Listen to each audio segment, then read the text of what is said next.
comunicação. Elas mostram pedras de gelo do tamanho de laranjas caindo sobre a região do Mar Adriático. Além de barcos, elas danificaram lojistas. O fenômeno é causado por alterações nas correntes de ar e na Grécia, uma tempestade acompanhada de chuva de granizo provocou a morte de 7 pessoas. De dentro dos hotéis, o governo decretou estado de emergência na região da Calcídica.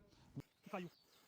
Então o pessoal aqui da igreja El Shaddai, contar pros filhos não acreditar. Olha só, isso aí é o sinal que tá próximo, viu?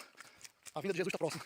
Acredite em você ou não, ele não precisa que você acredite não. Se quiser acreditar é bom para você. Se não quiser acreditar, mas a vinda de Jesus está cada vez, os sinais estão cada vez mais eminentes, cada vez mais...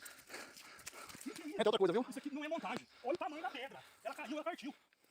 Nice. Gelo pra... Olha lá o moleque lá, com que ele tá vindo na mão. Mais gelo. Você que nunca viu isso, nós estamos no Brasil, viu? É fácil de você ver isso aí. Hoje, cada vez mais, tá mais fácil. Olha lá. Isso não é pedra de sal não, viu? Não é pedra de sal não, isso aqui é pedra de gelo. De gelo? Pedra de gelo.